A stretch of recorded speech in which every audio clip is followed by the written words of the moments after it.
Do you really believe that he's immortal? No. He just refuses to die.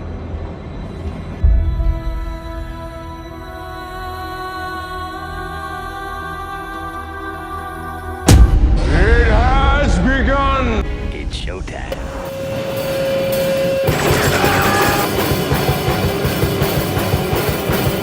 I must break you.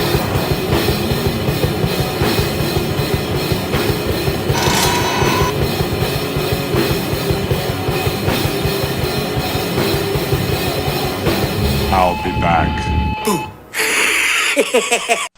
This is Video Store Clerks. Welcome to the store.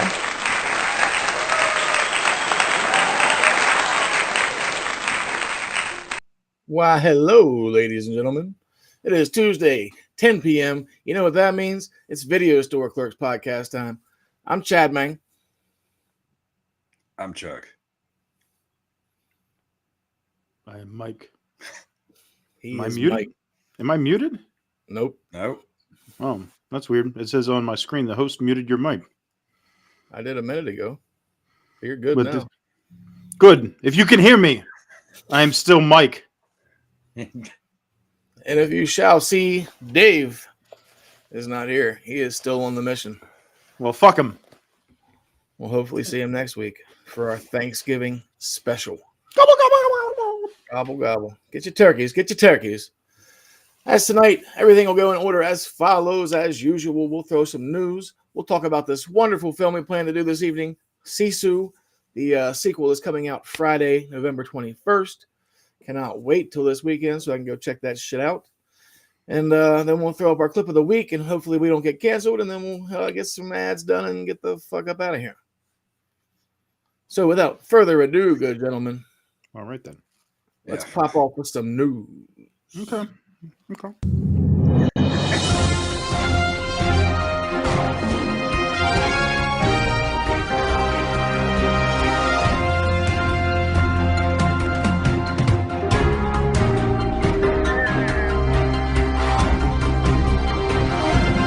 Luckily, conditions do stay dry. Let's go ahead and get into that.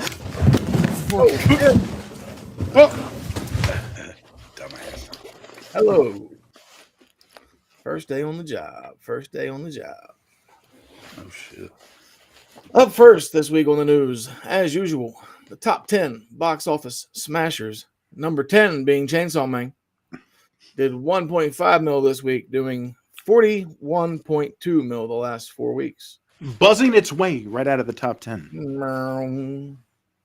Number 9, Begonia.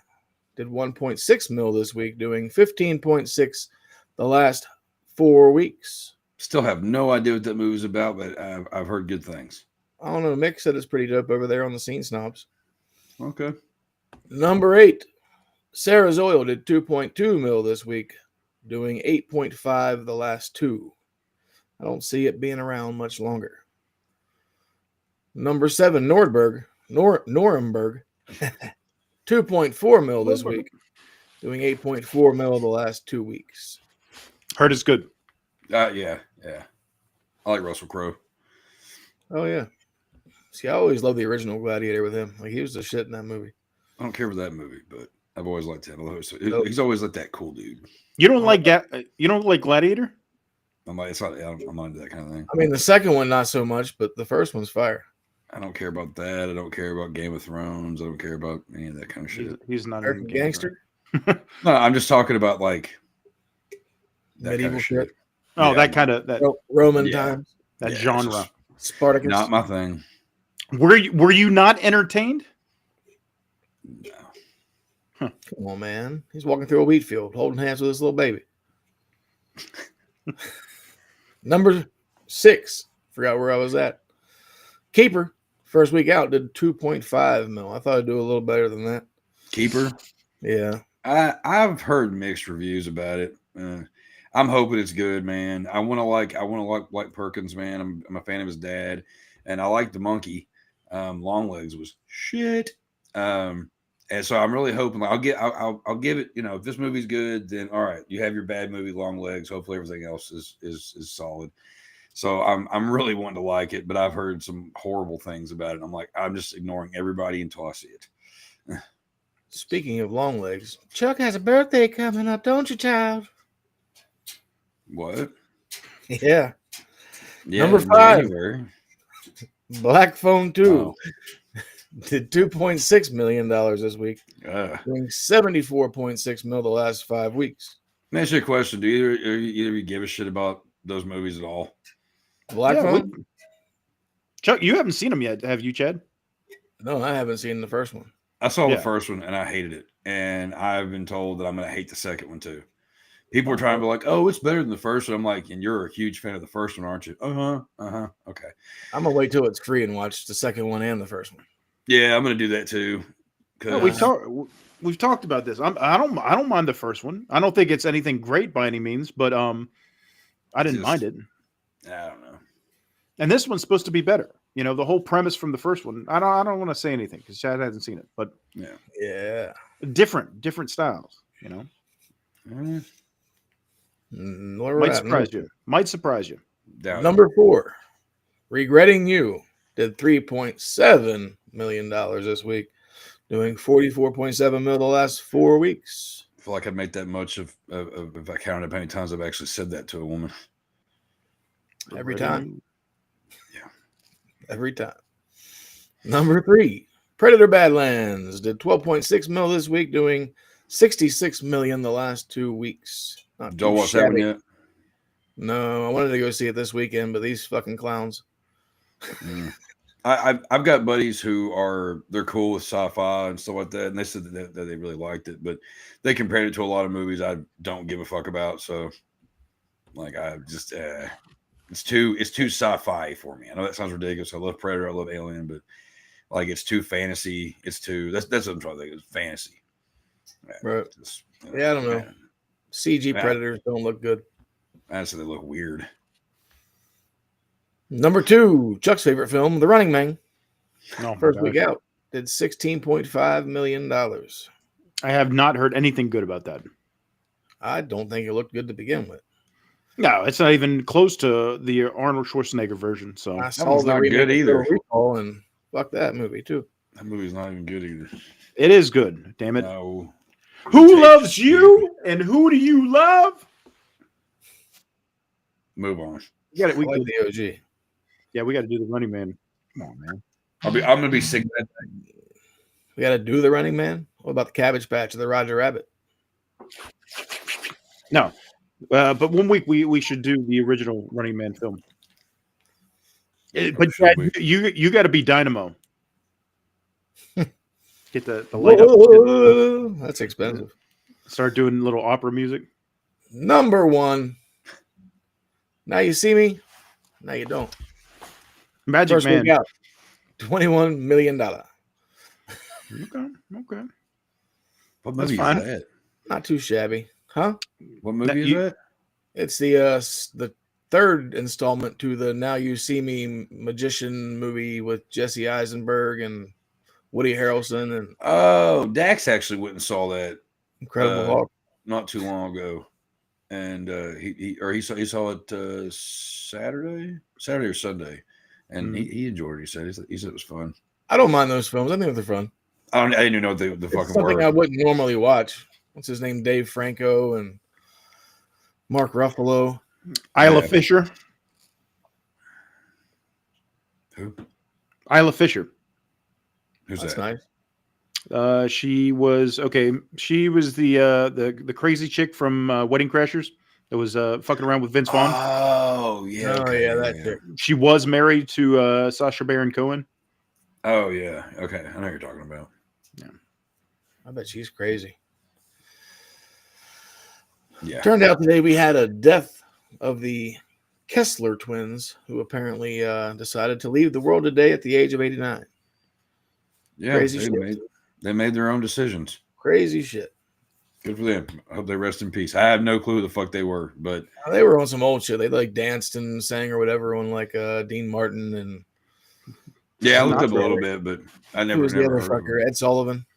But you know what? How old were they again? How old? 89. 89. They're 89 years old. They're like, you know what, sis? I'm done. Fuck it. We're not getting any better. Our health sucks. I'm just assuming, whatever. They got to go out by their own rules. No, I feel it. Fuck it. No. Plus, you never know what they're dealing with. I mean, right. There could be some kind of terminal thing going on there. You just never know. So it's right. No suffering. Yeah. It was just weird because the news came across this morning on one of my feeds, and I was like, "Wow, like twins died on the same day," And then I found out, they were assisted. So I was like, that makes a little more sense. In the group chat, you sent that, and I was like, "That's fucking weird." And then later on this afternoon, I went back and checked it out, and I was like, "Oh, okay, assisted suicide." Yeah, it makes sense now. Makes a lot more sense. I clicked on it thinking it was something else, and I was like Elliot and okay. E.T. They were connected. Got some birthdays today. Cake day. Cake day. Elizabeth Perkins turned 65, the chick from Weeds. Okay. That's crazy. I didn't think she was that old. How old is she? 65. 65. I know, that's crazy. Right? I wouldn't put her past 50. It's crazy. It's crazy. Kevin Nealon turned 72. Wow. That's what I said. Chuck's buddy Owen Wilson, 57. And our good buddy Sturdy over at Horror with Sturdy podcast turned 40 years old today. The big 4-0. He's in the club. Yep. He's in the club. It's all uphill from here. Congratulations for being a part of the club. That's the way I look at it. And they say 40 is some of your best years. I'm trying to figure out what point that happened. But hey, I'm alive, and anybody that makes it at 40 is alive. It's a good thing. Happy birthday to everybody. And that Hansel's so hot right now. He is. The what? That Hansel's so hot right now. Mike smells like patchouli. What? That's another one we got to do. What? Have you ever seen Zoolander? Oh God, I hate that fucking movie. Oh, we got to do that one. That's a good one. No. What is this? A school for ants? Oh my God, you're not making me watch that movie. I despise that fucking movie. I'll be sick. That black lung. What does he say to his dad? He's like, his dad is so ashamed watching him in a commercial, like as a mermaid, and he's like, "Merman, I'm a merman." God, fucking so stupid. Come on, that's what makes it funny. David Duchovny's a hand model. Unbelievable. Give a shit. The movie's horrible. It's the worst kind of comedy. Huh? Yeah, that's why I was thinking. That's why I don't have, it has Owen Wilson, so he's like, fuck all that. Mugatu. I'm not really a big Ben Stiller fan either, but yeah, I really don't like it. The whole movie's stupid. That shit's goofy. I think Chuck's just jealous because he can't be a male model. Yeah, that's what it is. Yeah, no. Foot and ankle. You never had gasoline. You never have gasoline fights with your buddies? No, but we used to shoot each other with pellet guns for fun. It wasn't my idea. I just defended myself. Been there. Dave shot me with a BB gun one time, right between the two front teeth. You did tell about that one time. That's ridiculous, and you're lucky. Like that. I am. Jeff shot me right in the chest. Or no, it wasn't Paul. I don't know. It was one of them motherfuckers. It was at Jeff's house. Shot a friend in the ass once, and I felt kind of bad about that. It was actually on purpose. I didn't realize the safety was on. I kept hitting it, and I was like, "Why isn't this working?" And like my buddy comes over, and goes, "This is why." And when he clipped it, and I did that, it shot my buddy right in his butt cheek, and he yelped, and it was hilarious, and I felt horrible about it. Now I want to watch Dutch. Good Thanksgiving movie, right? And I heard you massaged the injury until he recovered. Is that true? No. Oh. No, suck actually, the poison out. No, I actually ran from him because when he got the gun, he was going to whoop your ass. He was going to beat me with it. Yeah, he wasn't going to shoot me. I ain't going to shoot you. I'm going to pistol whip you. He's going to beat you with his ass? He was what? No, he's going to beat me with the goddamn gun. How big was this man's ass? I don't know. No one told me my ass was this big. It's on backwards. All right, we got other news. Oh, okay. So the duo that did the Dungeons and Dragons movie are going to be taking over the Star Trek franchise. Yep, that's how I thought. Because I'm not a Star Trek fan. Also, or Dungeons and Dragons. I'm not into it. I don't mind it, but from what I understood, like people weren't a fan of the film either. So I don't know. I think it's like the newest one that came out, not like the Marlon Wayans one. Yeah. Yeah. I just feel like stuff like Chris that. Pine, Chris Pratt, one of them fucking Chris's. I'm so annoyed about that guy too. Pine. I think that movies like movies that are like Dungeons and Dragons and stuff like that would actually do better. I think if they were in an animated form, they'd be a lot cooler to watch instead of having a bunch of CGI bullshit and a bunch of fucking morons. I don't know. Watch that. It's not my thing.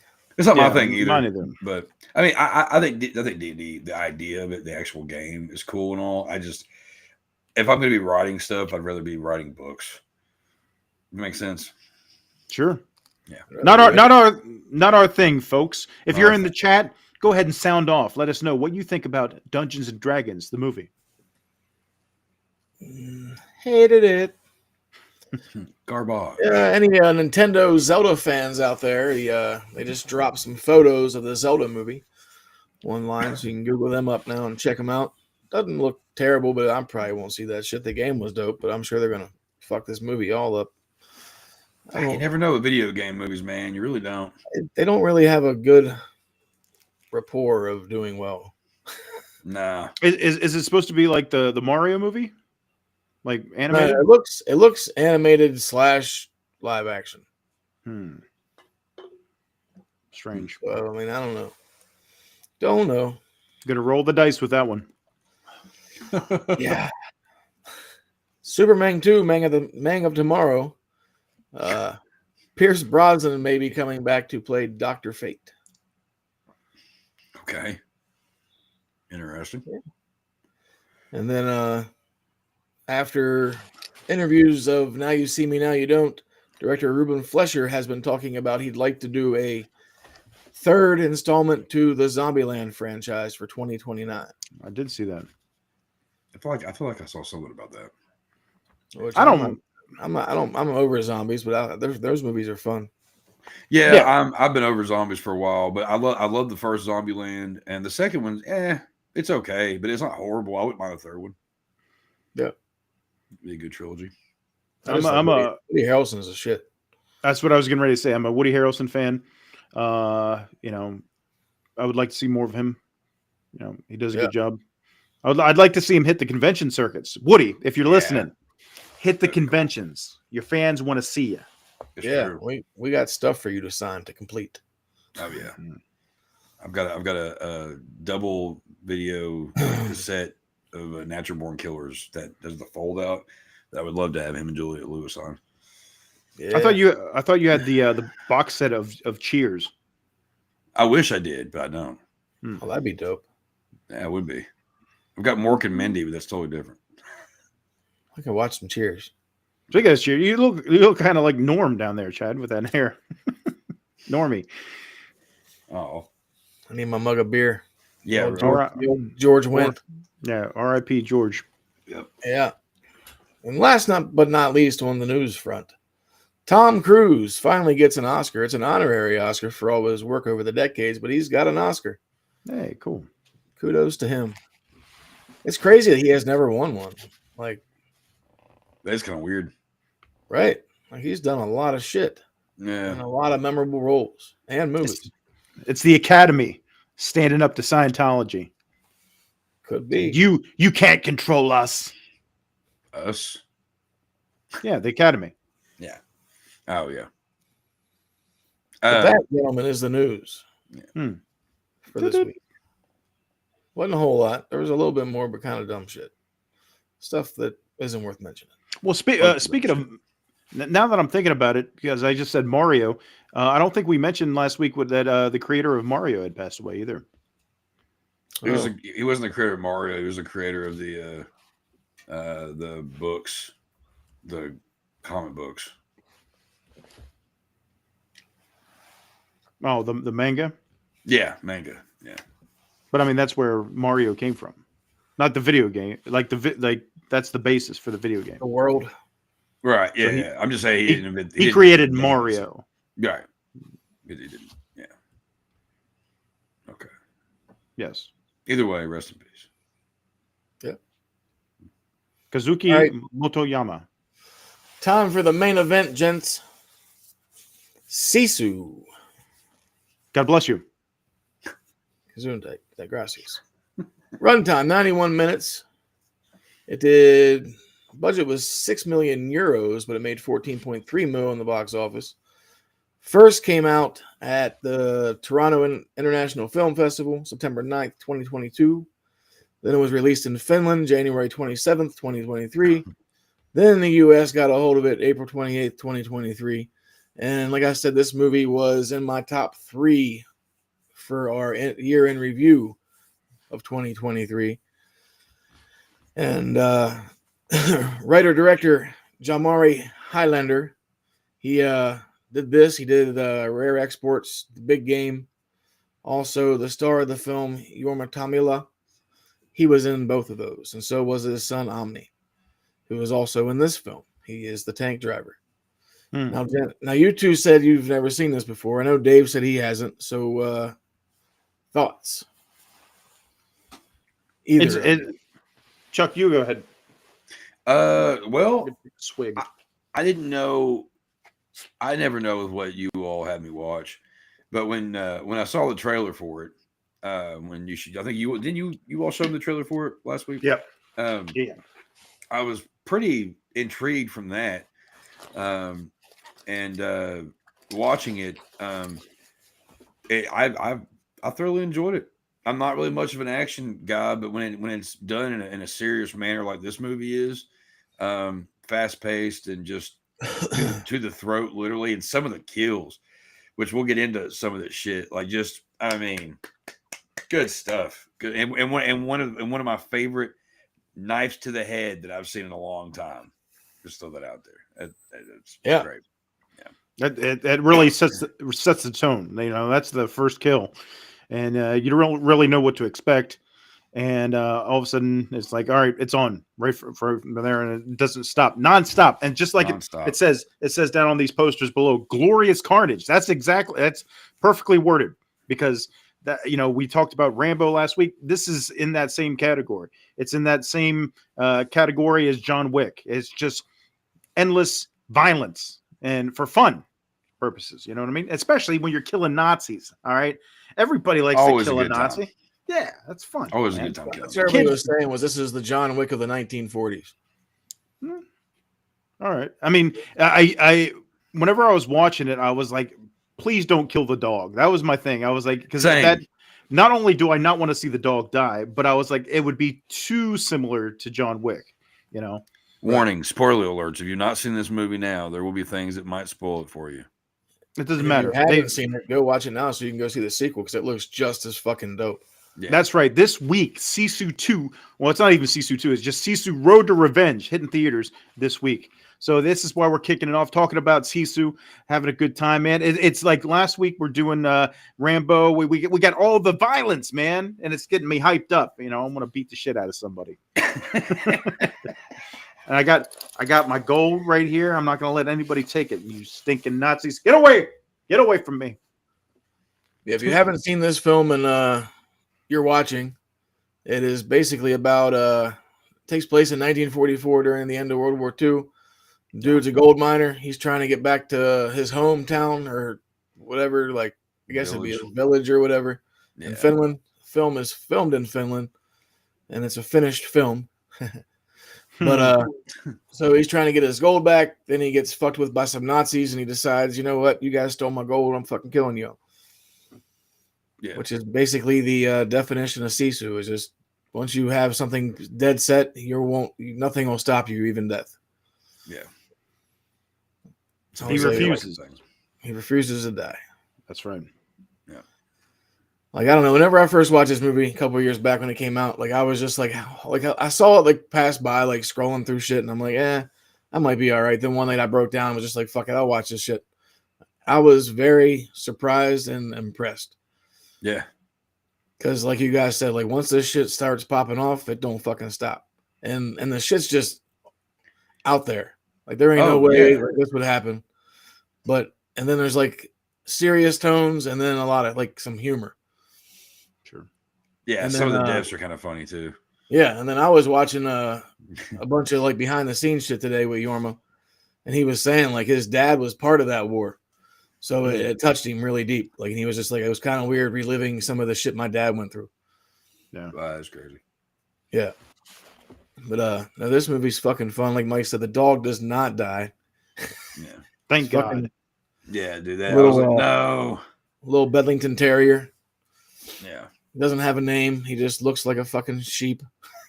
Yeah. Can you imagine like that part whenever they strap the dynamite to him and send him over?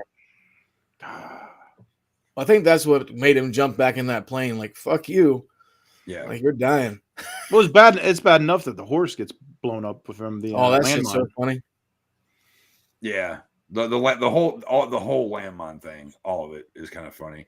Because like first when the horse gets exploded and all that, like you're like, holy fuck. Because like that's what I'm saying. Like with every frame of this movie, just about something happens and you're like, oh, well, this is probably going to happen. Then something happens and you're like, holy shit, wasn't expecting that. Right. And you know when the horse explodes, and you're like, how the fuck is this guy still? You know, but like, I was impressed with all of it. There's other deaths I want to talk about too. It's a little later or whatever. But I like how like that Tarantino chapter kind of vibe. Mm-hmm. Yeah. So like, like, the same way. You knew you were about to get into some shit. Like you got chapter 1, which they talk about the gold, and chapter 2 is like you intro to the Nazis. Chapter 3 is the minefield shit, and then chapter 4 you get like a little backstory. It's called the Legend. And chapter 5, Scorched Earth. So he finally like arrives to a city that's fucking been annihilated by the Nazis. Nice. And then like once you get to chapter 6, you know shit's popping off because it's just called Kill 'Em All. Yeah. And I'm like, fuck yeah. The mine scene, that shit cracked me up because it was just like, what, 6 minutes of people just exploding, like trying to run. Like, you imagine how terrifying that actually would be. Yeah. Like, okay, like you got to run, and like you know, there's a good possibility I'm probably gonna die in a second. That's terrifying. But like when these motherfuckers are having to run, and they just keep blowing up, and another one blows up, and then he blows one up. Like, I don't know, it cracks me up. But it's a really, really fun scene, though. I feel like if I got put in that situation, I'd be going forward, but I'd be shooting the ground in front of me with my gun. You know, just keep shooting because then you know the bullets are going to trigger the mines in front of you, right? I just keep throwing rocks like he did to fucking like do that little smoke screen. Yeah. They tell him to finally shoot him because I mean, whenever they pass him up, like I think as soon as dude heard the extra shots in the background, he knew he fucked up. Because like the original crew pass him up in the tank and everything, then he goes back and finds like the second squad, and then they start fucking with him like, "Hey, you're a fucking gold digger." but then like as soon as you see like the fucking dude like swing out that fucking knife, like Chuck said, like that's the first go of the movie. So that just sets the tone that you're gonna see some crazy shit. Oh, I love it too, because that fucking Nazi's being a complete dick. He's acting like he's gonna shoot the dog. He's being a complete asshole about like the gold and like all that shit. And you see the rage in this guy. And then when he just like swings and just stabs him right in the head, it's just awesome. It just gave me tingles. Right. I love it. Then once you get to like the minefield scene though, like it's funny because you just see him on a fucking horse trotting along. The next thing you know, the fucking horse blows up. And you're like, what the fuck? Like that shit just came as a shock. Yeah. And then once he realizes he's in the minefield and they try to kill him or whatever, and then it's just like all that smoke, and then you see the landmine come flying out of nowhere like a frisbee. And then it smacks that dude in the face and just fucking arterial red everywhere. So much blood. I love it. I love it when I watch a movie like this and I'm satisfied with the amount of blood that and the gore that happens. And it was all CG blood, and it looked really well, unlike like Devil's Rejects. Even though I love that movie. I don't think it's that noticeable. Whatever. Just stir it in the pot. Stir in the pot. But you know what? The scene in the hotel room, though, that knife is not real either. That goes in a girl. That's CGI. Yeah. The Devil's Rejects. We were talking about that. Those are the knife scene and the end shootout. Like the actual are the worst ones. Like the actual knife isn't even actually there. Like that was CGI. I thought they did whatever. There was a lot of CG in this movie too, though, because like a lot of times he wasn't even on the fucking horse. Yeah. He was just like I was like I said, I was watching the behind the scenes shit, and it's like they had this fucking little thing strapped up on the back of a fucking ATV, and they're just sitting there pushing the fucking ATV up and down to make it look like he's riding the horse. Yeah, I was like, that's pretty wild. Yeah. And I give these dudes props too making this movie, because the fucking terrain like they found like out there, they said there were usually trees and shit, and you want to just flat land. So like they were like in way northern Finland or whatever, and they said if it wasn't raining, there was 40 to 60 mile an hour winds the whole shoot. No, Jesus.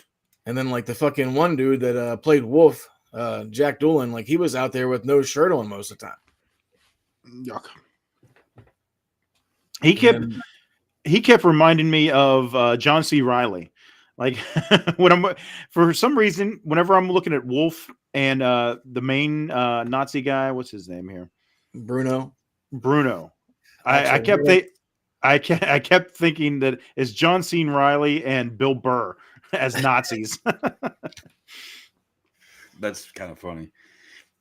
Want to see that parody? Yeah, that is pretty funny. I could see that. Yeah. Yeah, but this fucking, like you said, like once it starts, it don't stop. And then like that scene with the landmine in the minefield or whatever, and there he's fucking holding up his gold pen and like deflecting bullets. I was like, come on.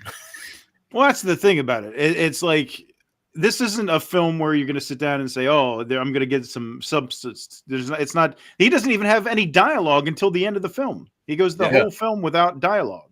So I don't even realize till at the end of it. I was like, "Oh wait, he hasn't talked this whole movie." Yeah, I was halfway through, and I was sitting there thinking, I was like, "Has he even said anything yet?" Because the part whenever he gets to, they're getting ready to hang him, and he goes, "Any last words?" And he doesn't say anything. He's like, "Oh, I didn't think so." And I was like, now that I think about it, I don't think he said anything in this whole film yet.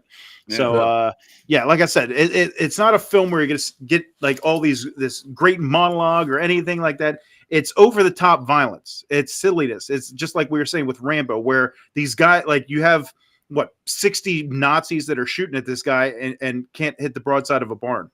So, you know, you can't go into it expecting like some kind of Oscar winning performance. Oh, it's crazy because the acting's so good.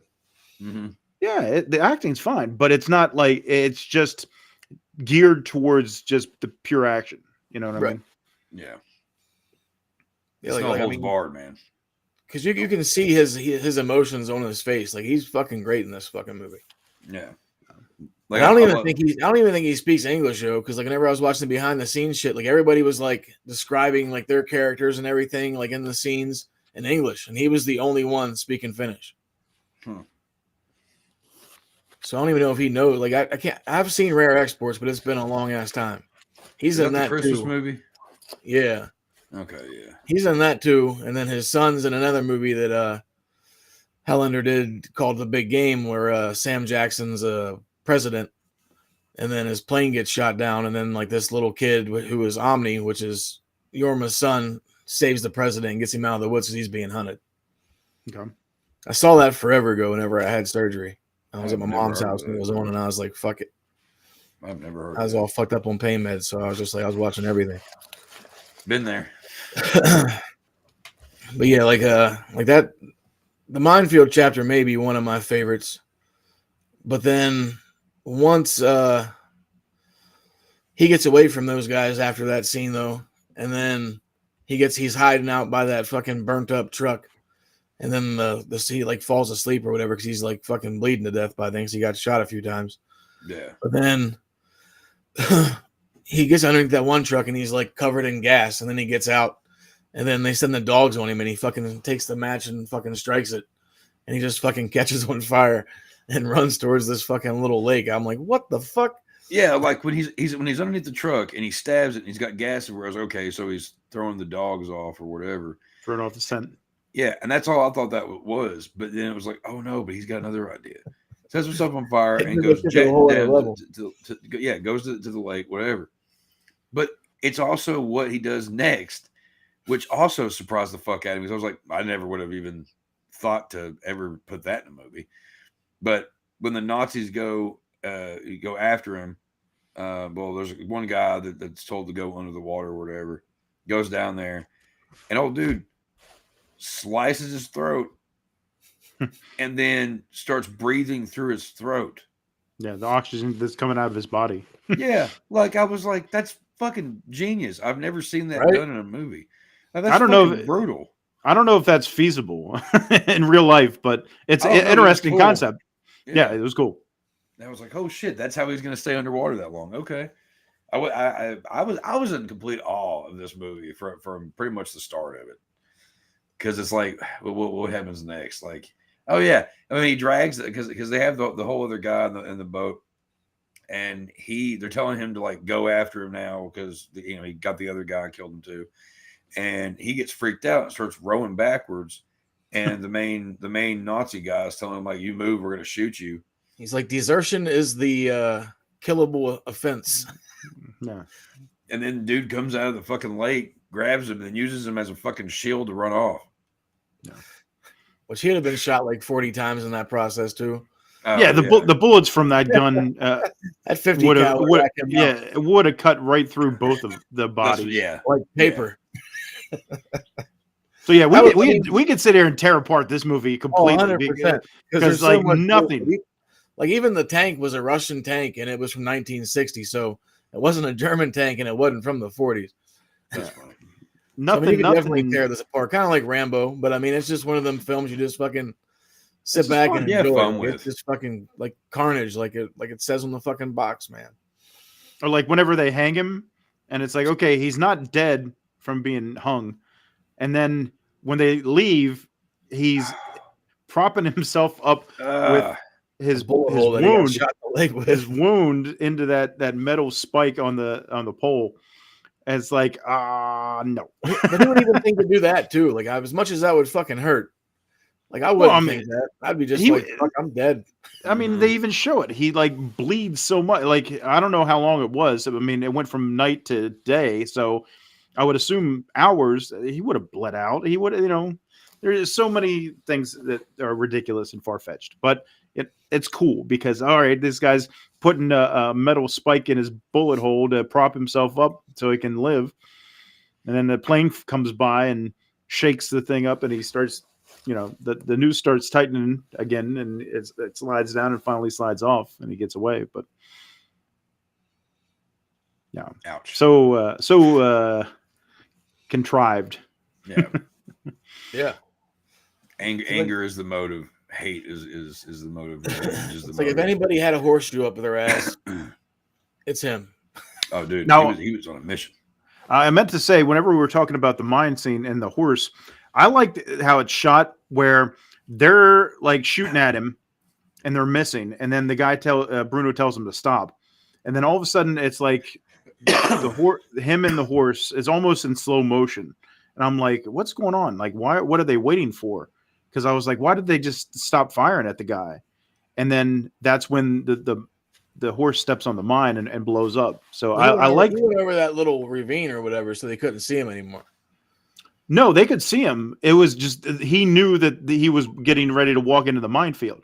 So that's why he told the guy to stop shooting, because he knew that what he was getting ready to walk into. Well, I like whenever he looks over to Wolf and he's like, "How many mines did we bury out here?" And he's like, "All of them." But just the way it's shot, it's like it's almost like slow motion, and then it's like you see the horse's hoof come down and poof, it's just I like the way that was shot. Another thing, like you were talking about, like the emotion on his face and everything.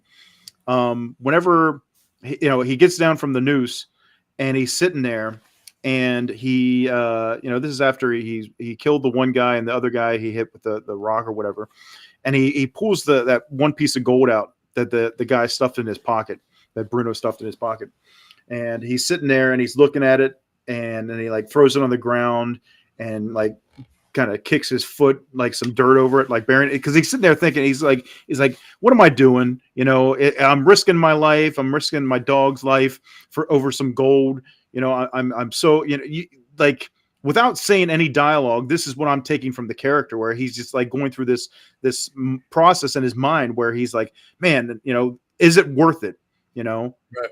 And he's like, you know, like he's fed up, like, fuck this gold. I'm just going to go home. You know, that's what I take. And then all of a sudden, he sees that guy wake up or whatever. And then he like realize, and he looks over and sees the plane, and he's like, you know what? Fuck that. I'm going after my gold. So he pulls that piece of gold back out of the dirt and is like, all right, you know what? Fuck these guys. They're not gonna get the best of me. That was a lot of fucking gold he found. Yeah. But just, like I said, you know, just, you know, without any dialogue at all, you can take so much from, you know, that scene and other scenes that he's in. And, you know, it just kind of speaks volumes to where, you know, if you got a good actor that can kind of convey this sort of thing, then, you know, it goes a long way.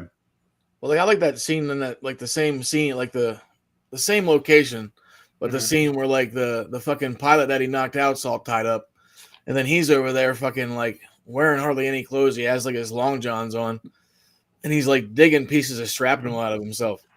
Yeah, this guy's looking at him like, what the fuck? And then he fucking makes like a fucking like a needle, and then stitches this big ass wound, because he just keeps pulling like shards of shrapnel out and throw him in a military helmet. I'm like, this fucking guy is badass. And then he's fucking like pouring gasoline all over himself to like kill all the infection and shit out of there. And the pilot guy is just looking at him like, what the fuck? Yeah. He really is kind of like Rambo. Yeah. This is straight out the Rambo playbook. I mean, we talked about how in the first film, how Troutman was kind of the hype man, you know, talking all the shit about Rambo, saying like, oh, this is, you know, what he did, you know. And in this, you know, that one chapter, the legend, you know, they get the call from the commander or whoever. Telling them to, you know, hey, this is who that guy is, you know, come back. You know, your orders are to come back. You know, you're lucky that you survived. Yeah. And you know, he goes into that whole story, you know, explaining the background of this guy, what he did, you know, 300, you know, confirmed Russian kills or something like that.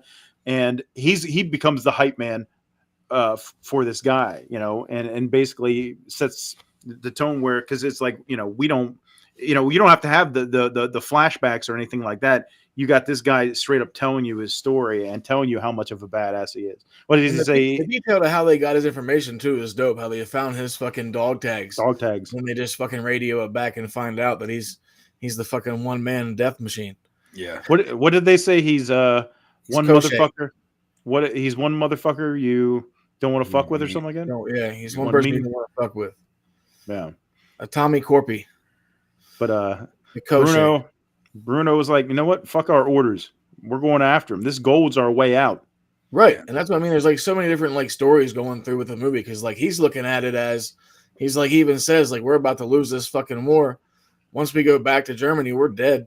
Yeah. So let's just fucking rob this dude blind and fucking live like fat kings and say fuck the rest of it. No. Like, so he had a fucking side plan, and then the fucking wolf dude who just does whatever the guy tells him to. Like, he's fucking probably the worst one out of all of them. Yeah. But that's the part that kind of sucks is, you know, later on he gets captured or whatever, but he doesn't ever really get his just desserts there. You know, the women get him, the bitches get him. That's what they called him in the film, not me. All right. But he's like, go to the plane. He's like, what about the other crew? He's like, they got bitches and booze. What else do they need? They'll figure it out. But yeah, they get him and they take him back. He never really gets his comeuppance. So I'm kind of wondering if we're going to see him in the second film or not. I don't know if that's going to be the tie-in, or maybe they just took him back and tortured him. I don't know. But we don't get to see what happens to him, which is kind of a letdown, because he's like one of the main guys. And you're like, okay, you know, you would think these guys, especially with how violent and graphic this film is, like, oh, these guys are really going to get something good at the end. And, Bruno does. I like the Bruno kill. Yeah. Yeah. Well, I think He's the like, second one, though, from what the trailer looks like to me, is the Russians try to get payback for him killing everybody. Because what's his face? Stephen Lang is one of the Russians, and Richard Brake. Yeah. I don't know. I'm not trying to really watch the trailer. I want to go into the second one not knowing anything, because I kind of wish I went into the first one not knowing anything. That's what I did. I think it would have made a little bit of a difference, especially at the beginning, because you see this old man who's just, he's just panning for gold. He's got his dog, his horse, and you don't really think anything of it. So if you don't watch the trailer, you're not expecting this full on, slaughter fest. You would just be like, okay, it's an old guy. He got some gold, and the Nazis, they're probably gonna fuck with him. And then all of a sudden, out of nowhere, he becomes fucking finished John Wick.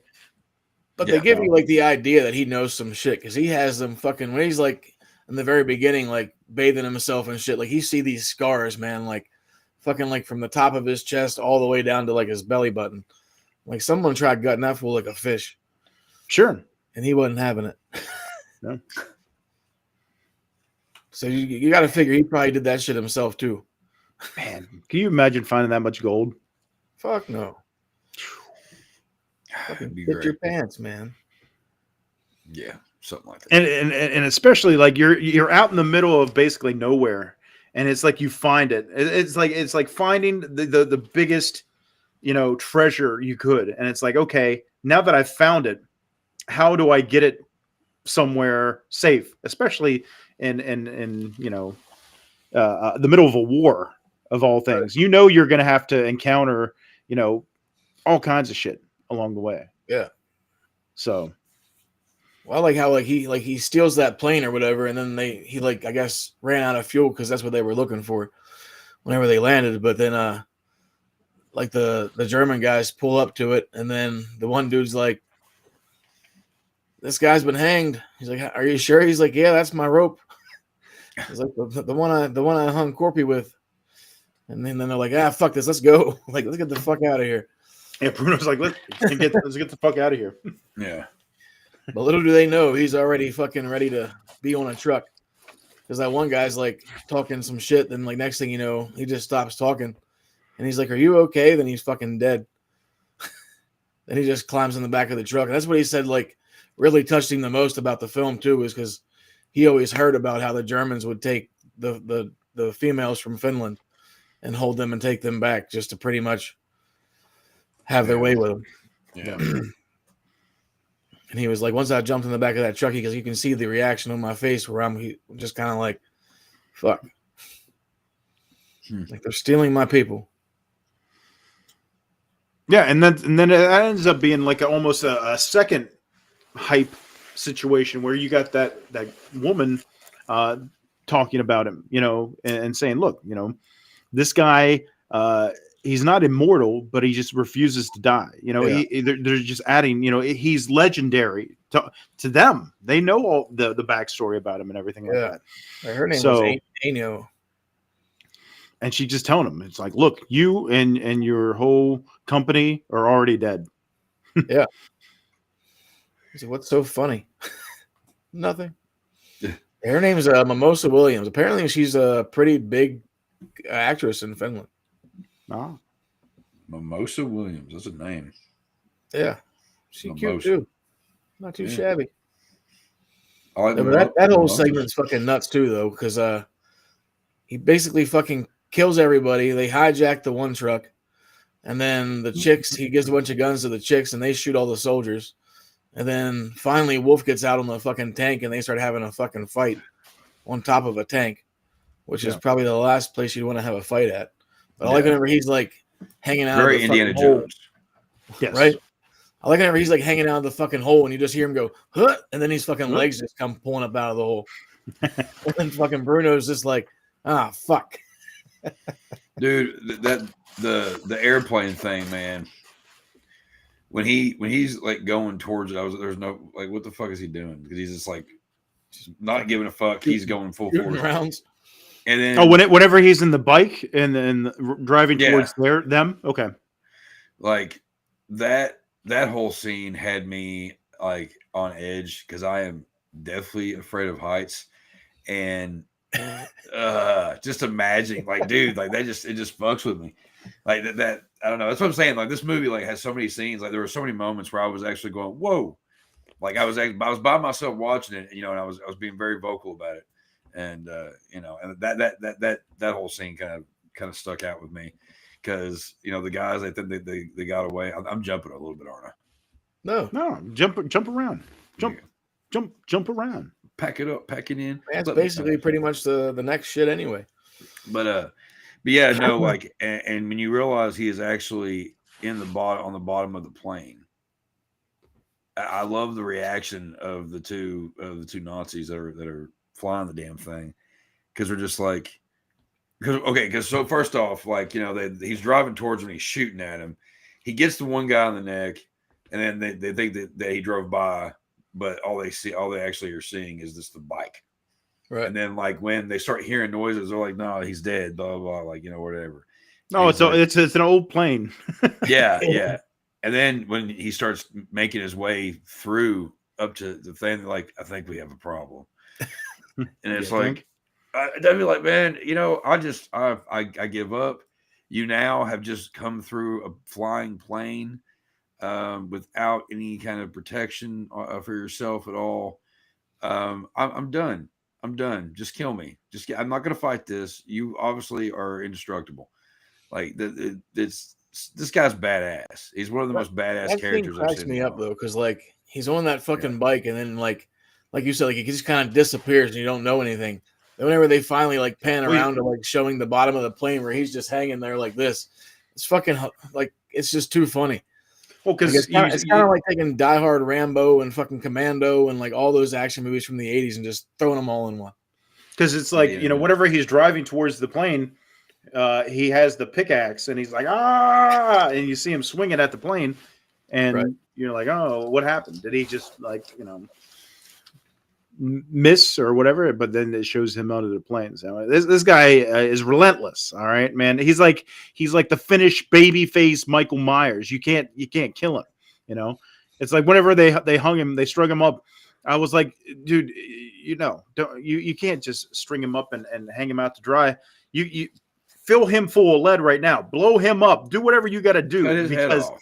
Yeah, you know, it's just like the horror movies. It's like you do as much as you can when you have the upper hand, because this motherfucker is going to keep coming and coming and coming till you're dead. Because like I said, he let him walk by the very first time, and that was his first mistake, and he's doing it again. Mm-hmm. Yeah, like you got to just chop this fucking guy's head off, and then I mean, hell, the way he gets the fucking bike in the first place is because there's two Nazis on the fucking. They just run off. They're like, and they scatter because like, oh, it's him or whatever the hell. I'm like, he just looks at him. Yeah, he just looks at him like, you know, you all know better. Get the fuck out of here. Yeah, I thought he was gonna do something like really crazy right there to old Wolfie there. No, he fucking was like, fuck it. The chicks can have their way with him because that's what he's been trying to do or been doing anyway. Yeah. But then once he fucking the way like that fight with him and Bruno was pretty dope though, because they were fucking like going at it, and then he takes that fucking belt and just starts fucking wailing on him, and then he gets that big chunk of his cheek fucking torn out. Like he was fucked up. Yeah. And then he fucking takes that belt and wraps it around the fucking atom bomb that's fucking strapped to the fucking that's in the airplane. Then he just drops it, and it's just like, sayonara, bitch. Like, you did. But I always liked whenever the plane just fucking, because it's out of fuel, and then the plane just fucking crashes into that fucking swamp. No way. He straps himself in to the back end? Like, no. Yeah. He's done. He's dead. Yeah. But that shit cracks me up, because then he fucking comes climbing out of there. And he's just like, fuck. Yeah. Like, no. Unscathed, rather. Like, you're dead, sir. And then all of a sudden he's got the dog again. How did he catch up with the dog? Did the dog stayed where it was and he went back and got it? I don't know. Yeah. He was only on that motorbike, so it's like that was for him flying as far as he did. He would have had to ride a long way to go back and get the dog, and then go to the bank and everything like that. I mean, at this point, everybody was dead, so he was fine then. Yeah, the bank scene's pretty funny. I love how it ends. He walks and everybody's like, "What the hell?" Like, they're freaked out because he's like just a mess covered in blood, and he's a madman. And that girl behind the counter just looks terrified of him. Man, and that's the only time he speaks too. What does he says? He's bills, like, bills, big bills, please. Yeah, big bills. This is getting too heavy to carry. Yeah, he cracks a joke. No, I like the scene too, though. Whenever they're pretty much taking over the trucks and everything during that one scene, and then the girl's driving the truck and she slams on the brakes and almost throws him off of it. And then you see like the tank barrel come like into like the side of the truck, and then the tank driver's like, "We almost ran into the bitches." Yeah.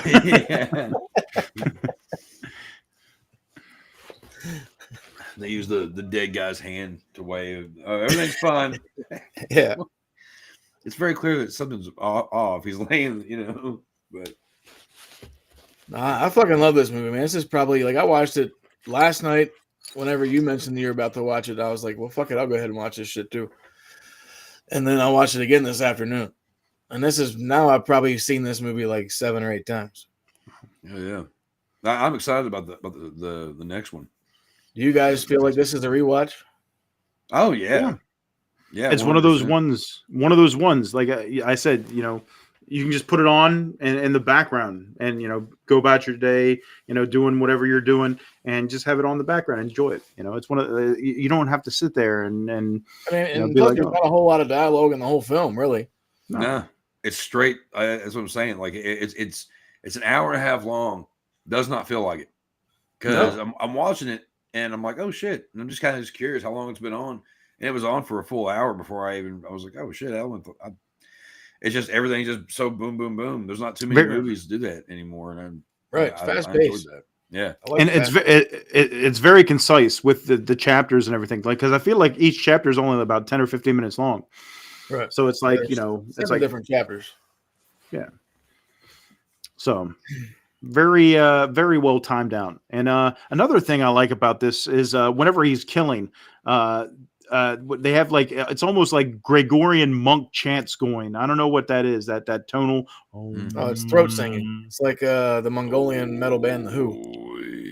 The Who during the trailer for the second one, The Who. I forget what song it is because you don't know the words because it's all throat singing. But like that's pretty much the whole fucking trailer is like just that band The Who, fucking playing the whole time. Are you a big throat singer, Chad? No. No? Oh. I thought you were the throat goat. Apparently that's Trump. Man. But no, I think it's an interesting dynamic to have that background noise or music, whatever you want to call it, along with all this violent killing. It's almost I don't know, therapeutic, it seems. It's like I'm just like, seeing all this violence and it's like, and I'm like meditating almost, like it's like my mind process. I'm meditating and I'm killing off all the enemies in my head, I think it's nice. I think it's cool. Yeah, I dig it. Yeah. Oh yeah. No, I think this movie is it's definitely worth more than just like one watch. It's got a good again, the pacing's amazing in it. The action, the death, the blood, it's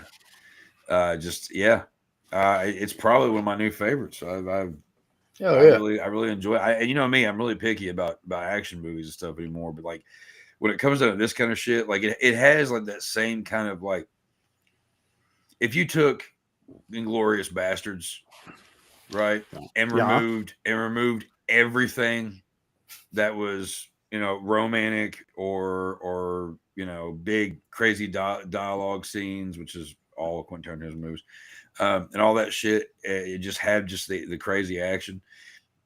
You know what I mean? Like it had like the whole killing Nazis. Like I feel like this actually is almost in the same universe. Yeah. Like so, it's That'd be cool. You know, Weird. imagine. Yeah, imagine Tommy kind of running into the Jew bear at some point or something. You know, right? They just go team up and just kill Nazis, killing Nazis. That's right. Well, I'm pretty sure they killed all the ones on that side of town. Because even whenever like the chicks take the tank and then they go back to, I guess the Finland border or whatever, and then they're just like, "Where'd you get the tank?" Nazis. Nazis. Where are the Nazis? Dead. How many? All of them. Yeah. What's up, Tamara? Tamara. Yep, you're in the same boat as me and Chuck and Dave. We hadn't seen it until this week, and Chad had mentioned that he enjoyed it. So with the new film coming out this week, Sisu Road to Revenge, we said we're going to check this one out. We're going to go ahead and check it off the list, and it was good fun. Where we were talking, obviously we've mentioned John Wick, we've mentioned Rambo. Where would you think that Sisu would rank among those? Would you put? How about you, Chuck? How would you rank if you took Rambo, Sisu, and John Wick? I've never seen any of the John Wick movies. What? Unbelievable. I just don't care. You're familiar though. Oh, very much familiar. Yeah, I mean, okay. Rambo is one, okay. And I would actually probably put this at 2. Just because I've never seen John Wick movies. I know that has to do with they killed his dog. Nice, pissed off. Gotcha. And they make like 1,000 movies, like whatever. It's a good premise. Whatever. It's very right. There's similarities to all of them, but I don't know. That's just kind of that's kind of a weird one. But I definitely put this one high up on the revenge card though. Love a good revenge movie. And this one. I really hate the fact that I've slept on it. I knew I'd heard of it, but I never really gave a fuck. I'm not a war guy either. I'm not really a war movie guy either. And then actually, this is not. It's a war movie, but it's not a war movie. And I've thoroughly enjoyed it. And it's interesting because they focus. It's the Lapland War, which doesn't really get kind of mentioned in film a lot. You know what I mean? It's like it's one of those ones that it's just not. If you mention the Lapland War to a lot of people, I don't think a lot of them are going to be like, oh, what was that? Oh, that's part of the war. Okay, so it's like a certain section of World War II that's kind of just not. I don't know, portrayed in film a lot, I guess, is what I'm trying to say. So, I'm glad they were able to kind of bring that into the limelight and have a hero that is going to be like historic to their culture and everything like that. So, a Finnish hero, Immortal, the Immortal. I think it was even named the Immortal at one point, and they changed it to Sisu. So that's probably what threw people off because, like you said, you kind of passed on this one because if you just hear it by name, we talked about what was that one in the top 10, Bourgeois. I don't even know what that was that film. Shit, I can't remember. I have no idea. But exactly because it's got a weird name. And then it's like, okay, I can't remember the weird name. So it's like, Bulgaria, or whatever it is. Yeah. One of something like that. Like that's the exact example where it's like, it's got a weird name. And because it's got a weird name, I'm just kind of writing it off because, what the fuck? So I feel like maybe that was the case with this one. Whenever you hear Sisu, you're like, what the fuck is Sisu? Well, when I hear Sisu, oh yeah, nice. When I hear the name Sisu, whatever, Sisu. It does not. Only thing I think of, I'm like, oh, is it a fucking ninja movie? without knowing it, without seeing it or whatever, I just hear it. I'm like, it's going to be a ninja movie. It's, you know, it's got to be, because it just sounds like it. And then it's like, oh, okay, wait a minute, this is not that at all. But yeah, a weird name that sounds, you know, like I said, like something else. Yeah, it kind of turns people away. That's why, like, I don't think that I've never had anybody, like one of my buddies I was telling about this movie after I watched it. He never even heard of it, and he's a big movie guy. And I was kind of shocked he'd never heard of it. And I was like, dude, you have to watch this movie. Like, it's pretty killer. Great. Yeah. What if you got the Liberty Mutual Emu to join in? You could have Sisu and Emu. Jesus Christ. No. We'll pass on that one. I'm gonna pass. But yeah, Tamara. Good revenge flick, Tamara. It's one we think you should check out. It's not really. It's the setting is the World War, but it's just pure violence. It's, you know, like we've been using examples of Rambo and John Wick. You know, this guy's just going through killing a bunch of Nazis. And what's your favorite revenge film of all time? Revenge of the Nerds. No. I don't know. I'd have to think about that. Shit, you put me on the spot there, kid.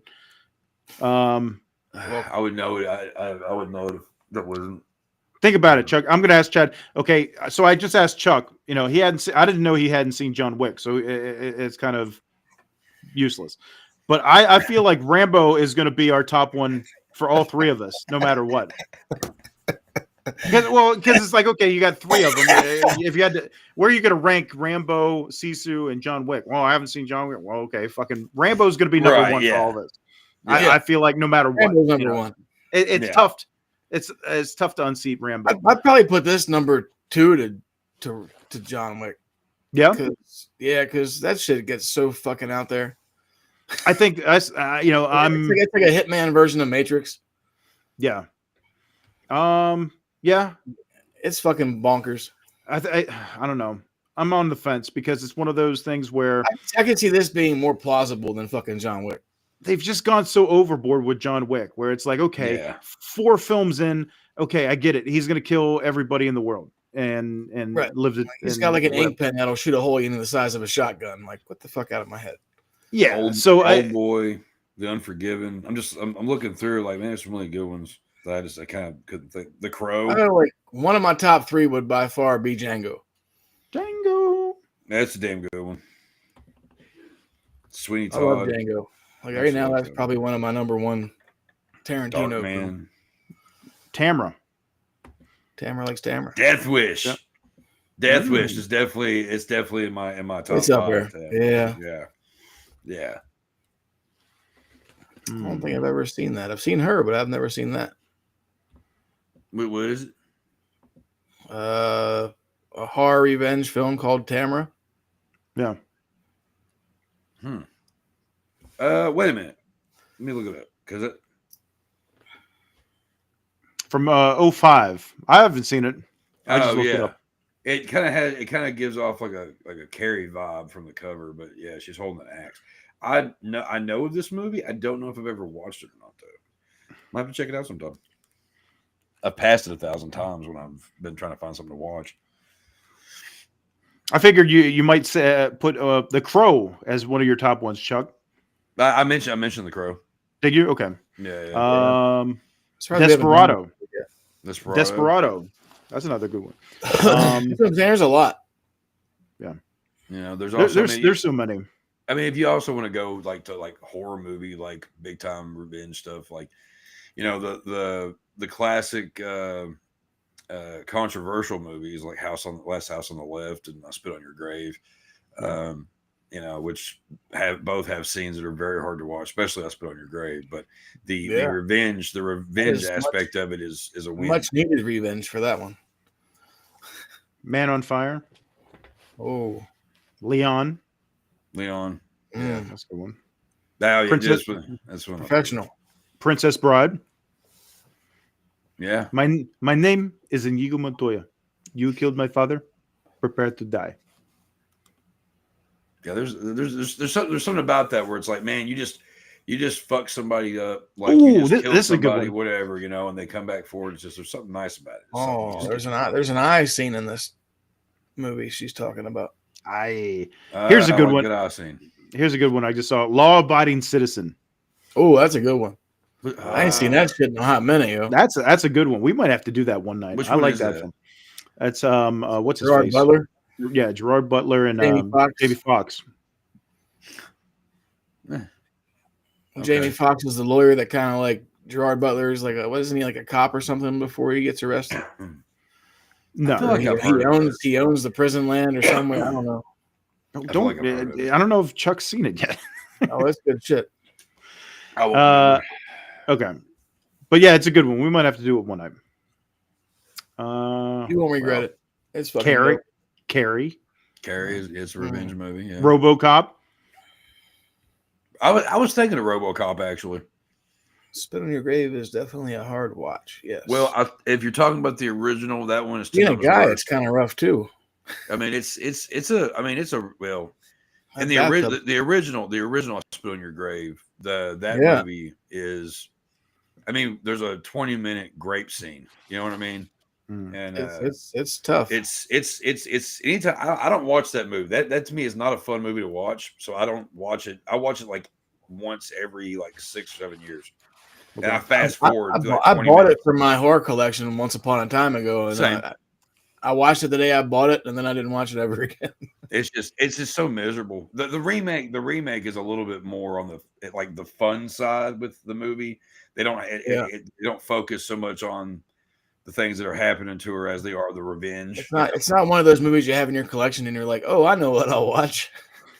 We saved this for date night. Right? Yeah. It's like, you want to watch a Notebook? Let's watch this instead. Fuck the Notebook. Yeah. No, but it's definitely good revenge films. There's good revenge on them. But ouch and horrible and miserable. Well, speaking of RoboCop, all you had to do was have Clarence Boddicker come in and be like, "Bitches leave." That's the best scene in that movie. Fucking love that shit. You guys have any final words for the Sisu? Well, last but not least, when we're talking about revenge films, obviously we got to talk about Kill Bill, and coming up here in a few weeks. Kill Bill, the whole bloody affair, is going to be in theaters. 4 hours and 44 minutes long, I believe. 4 hours, almost 5 hours, and it's both films combined. And I've heard they've added new stuff as well. There's I think there's an animation interlude type scene. Yeah, deleted scenes and animated interlude. So there's going to be new stuff, and both films combined. I'd really like to go and see this, but. Me too. Fuck, man, 5 hours almost. That's a good chunk of time. I don't know. Dave would. I really want to watch that at home when I can pause and take breaks. Sure. Fuck all that. I wonder if there's going to be an intermission at the theater. There's got to be. I think didn't they do that with what was the other? No, and the Tarantino. What was it? The other one, Hateful Eight. I think they did an intermission for that one. How long is that movie? Because that movie's like 4 hours long. Yeah, Hateful Eight is? Yeah. The uncut one. The cut one, it was a little bit shorter. But I've still never seen it. What? They have they have it on Netflix where you can watch it in parts. Like there's 4 different chapters that you can watch. Right. And they're all like about 45 minutes to an hour long. 2 hours and 48 minutes long. That's the cut version, I believe. Oh God, I didn't realize it was that fucking long. Because I think I remember it was like right around Thanksgiving when that came out, and then me and a chick from work went and saw it, and I think there was an intermission because I think Tarantino was going around and he was showing it on like I can't remember some type of film, like some special type of film, like 70 millimeter or something like that. I can't remember, but it works a lot better. Whenever they announced on, what was it, Netflix, you said, Jed? Yeah. Whenever they put it in like to almost like a TV format where it's like different episodes, I was like, that sounds a lot better than sitting through 3 or 4 hours of stuff, because it's tough nowadays. I don't know. Maybe I'm just getting old, but dedicating that much time in one sitting is tiresome. if I'm able to take care of other things while it's on, you know what I mean? Like, that's just too, like, you know, I do marathon. You know, I've done Friday 13th marathons and Nightmare on Elm Street marathons, all that shit or whatever. You know, but like after the movie's done, you take a little bit of a break, of a stretcher or whatever. You know, like sit through a whole fucking movie in a theater where you're like, all right, this is my life for the next 4 hours. The whole time I would be sitting there thinking, well, I've got to do this, I've got to write this, I've got to take care of this, blah blah blah. Why am I sitting here spending 4.5 hours of my life? I could easily sit there that long for Kill Bill. I see. I'm not. I like the movies, I do, but like I've voiced it before. Like I'm not a huge fan. Like they're okay, they're fun, but like it's just there's just I don't know. There's something about it just doesn't, you know. For me, I think Kill Bill. I loved it whenever it came out, and it's like the more that time goes by, it's almost like a fine wine to me, because it just seems like it's aging a lot better than I kind of expected. You know, sometimes it's like I'm real high on a Tarantino film whenever it first comes out, and then it's like okay, and then but this one, you know, I think it just gets better with time. You know, in my mind, I don't know. Same with Django, man. I could sit there and watch. I can watch Django anytime. That's how I feel with Jackie Brown anymore too, though. Like that movie, like the older I get, it seems like the more I love it. I love that movie. Like when I was younger, I was like, eh. But when I got older and understood more shit, I was like, okay, you know, I really dig it. And you know, and maybe it's been a long time since I watched the Kill Bill movies. Maybe now that I'm older, and I watch them. Maybe I'll have a different opinion. Maybe I need to watch this 4-hour thing, just not at a theater. Fuck that. I don't like being in a theater for a regular like length movie, let alone for fucking 4.5 hours. Great, look at all these assholes near me. Bunch of dumb kids yelling at me behind me and talking as loud as shit. It's like, yeah, fuck off. 4.5 hours. I don't know how much popcorn I'd go through. I'd probably die of a heart attack.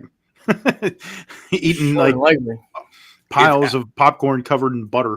I will say this. I have more of a chance of sitting through that at a theater if there are breaks and I can go hit a bowl or blunt, imagine that. Like, you know, like smoke like, you know, a little bit, have enough time to go hit, you know, get good right in the head and then go back in and just veg out. Maybe then, you know, but and a couple of beers to go along. All right. You'd be smashing a lot of popcorn too then. Probably. All right. According to the Google people, yes, the re-release of Kill Bill: The Whole Bloody Affair will include a 15-minute intermission as part of its 281-minute runtime. This was the version director Quentin Tarantino originally intended, combining volumes 1 and 2 into one epic film with the added break. So there you go. God damn, now I'm actually kind of wanting to see it. It was probably 15 minutes between the first one and the second one. Yeah. And I haven't heard anything, but I would love for them to have some kind of popcorn bucket for it. Oh, that would be cool. Nice. You know, it's like I don't think there's been a Tarantino film that has a popcorn bucket yet. So it's like, come on, you know, all these re-releases and anniversary shit. You know, give us the popcorn buckets, man. We're addicted to the popcorn buckets. Fucking give us. It sucks because I know they're not going to have it anywhere near here. Yeah. I've been wondering Hagerstown or Frederick. I wonder if they're going to have it here or not. If they actually have it here and I'm able to, I might have to do that one afternoon. Just say screw it, dude. I'm the showings. You know, like why not? I haven't been to a theater since Terrifier 3, and you know, I don't go to theaters that often. I've been to 4 or 5 movies. Like at the theater, I live literally across the street from the theater, and I've only been to like 4 or 5 movies like the past 12 years, 13 years. This past week, I watched All Hallows Eve, Terrifier, and Terrifier 2. Nice. Yeah, I didn't get to hit any of the fucking Halloween horror showcases anywhere because I'm lame. But well, that's coming out on December 5th. If you guys want to check out Kill Bill: The Whole Bloody Affair. It's going to be at there December 5th. We I don't know, maybe during the holiday break, we will go check it out. Chad, me, you, and Dave or something. What day of the week's that? I mean, well, I'm going to be back on Sundays and Mondays, so it's going to be in between either Christmas or New Year. Is it going to be running at theaters like a lot, or is it just going to be that day? I think it's doing a full run. Okay, cool. It's not one day deal. Because I wouldn't mind actually checking that out.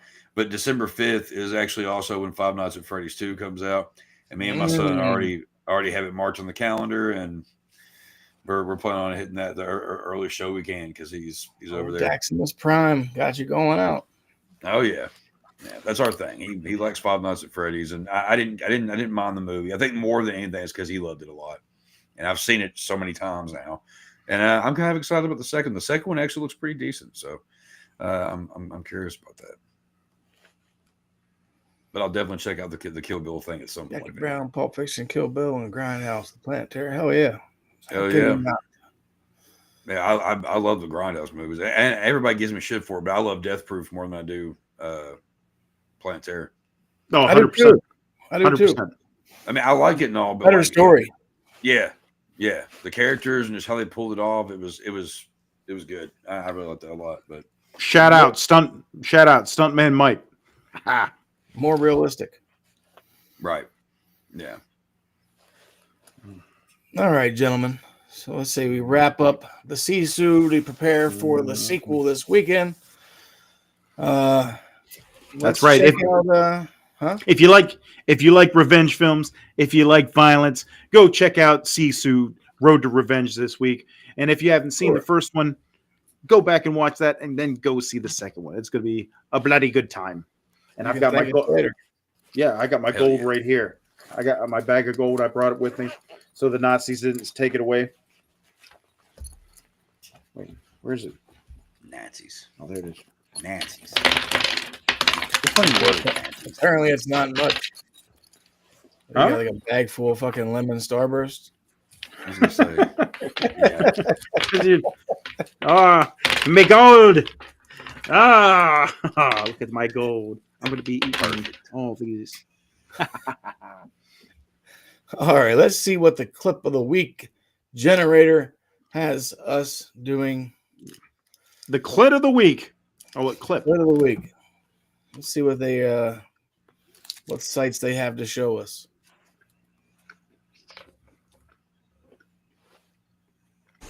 Hiya, Georgie. What a nice boat. Do you want it back? Yes, please. You look like a nice boy. I bet you have a lot of friends. Georgie!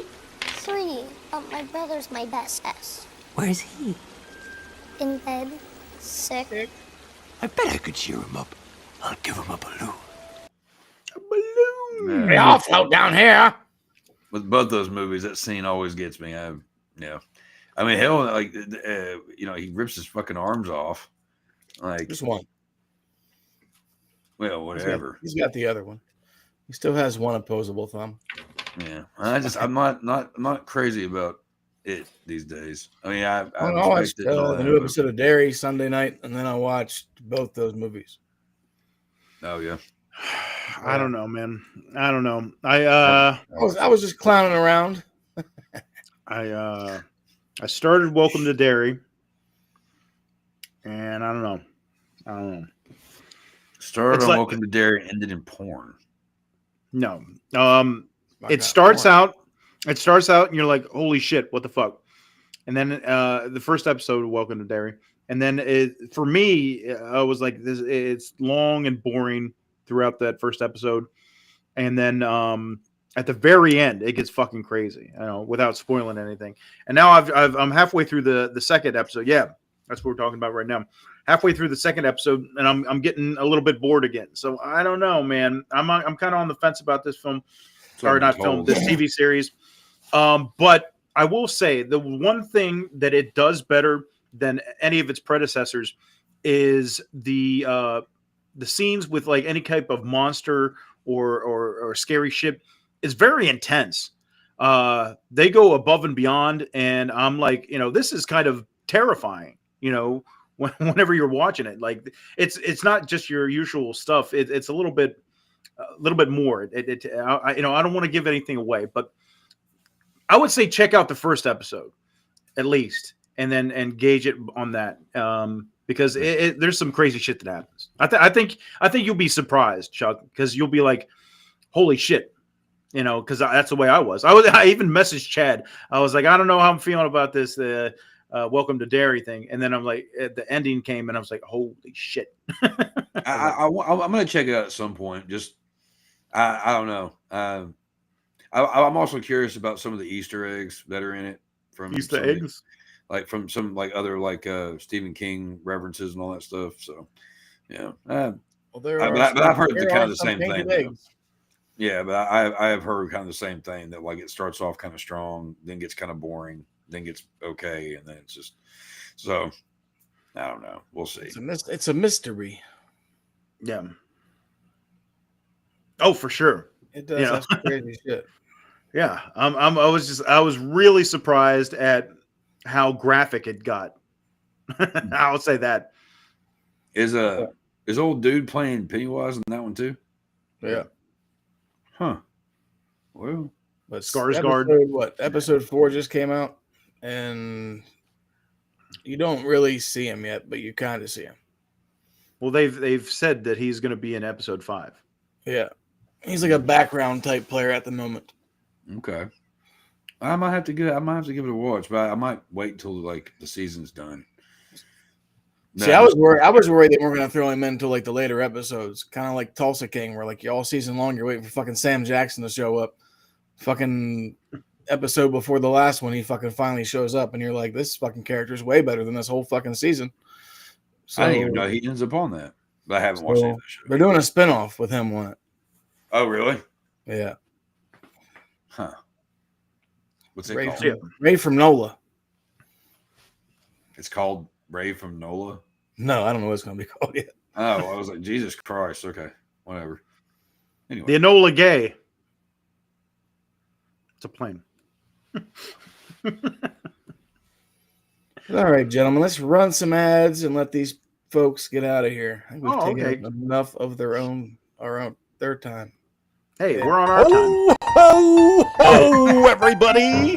Laser Trading Company is on YouTube. Head over now to check out some of the videos from Mike's travels and experiences. Don't forget to subscribe. 8,900 and growing. Thank you all. Laser Trading Company is also available on eBay with various merchandise and collectibles. Hundreds of great holiday gift ideas.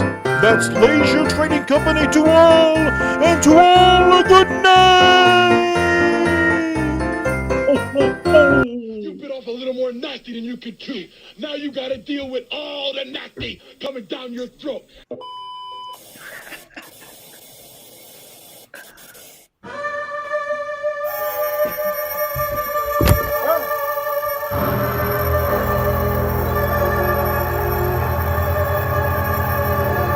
Nasty. Oh, I'm gonna kill everyone.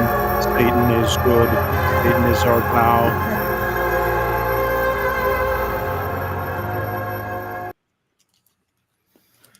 Cha-ching.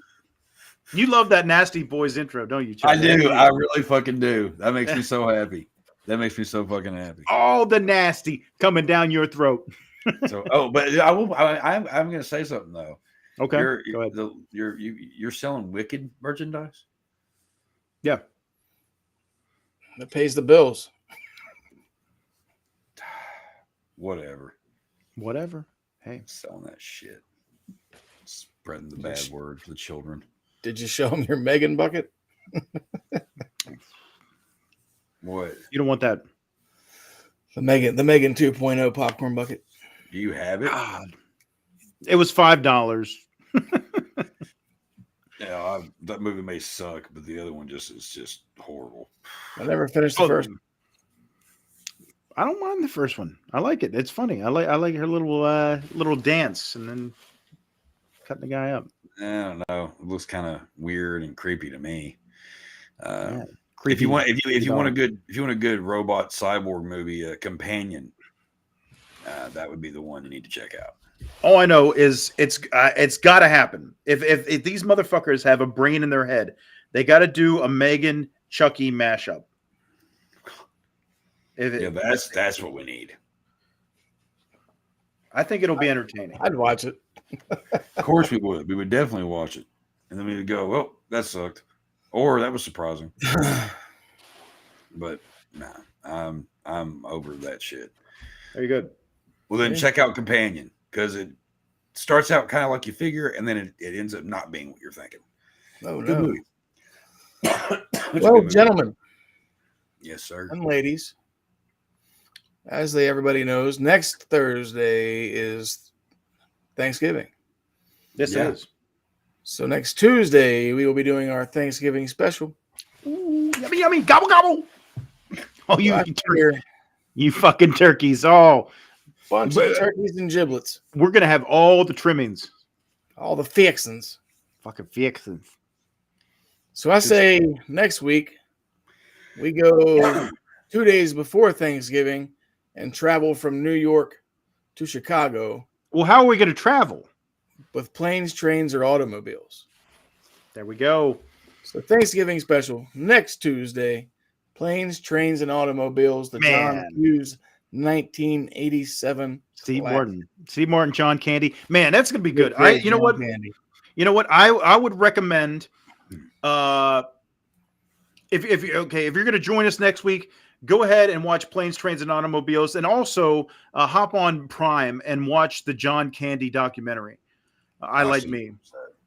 I would bundle that in. I would do that all together and come back and join us, because I feel like we're going to touch on that as well. And it's, John Candy, man, is a fucking treasure that is missed dearly. And I think we're having a good time celebrating him and celebrating Thanksgiving with our buddies. The clerks are always got our turkey hats, and we're going to be here. We're going to be having a good old holiday time, and I want you all to join us, because we are thankful for you all. We are. Appreciate it. We appreciate all of our subscribers, old and new, and we hope to get more and grow, so we can invade your phones or living rooms as much as we can. Hey, man, we're just out here having a good time. So join us, shoot the shit, because we like talking about movies. Yeah, this is what we do whenever we just kick it and we're not on Linger Live. Yeah. We don't really have conversations. We just quote movies. We quote movies. We talk shit about the CGI and Devil's Rejects, so we can get a Chuck's reaction. Fuck you. You still an asshole? Yep. There it is. All right, man. Thanksgiving special next week. Loving it. Yes, sir. Well, we appreciate it, sweetheart. And we keep posting your stuff as well. Thank you. Yeah. You guys are great. There you have it. Next week, Thanksgiving special. Planes, Trains, and Automobiles. Steve Martin, John Candy. Get your feast together. Get some turkey, some taters. Mike's ready for some taters. I'm bringing the mashed potatoes. That's for sure. Always. I'll bring the turkey. Hopefully Dave's back. He better be. Right. There you have it, folks. We will see you next Tuesday. Oh.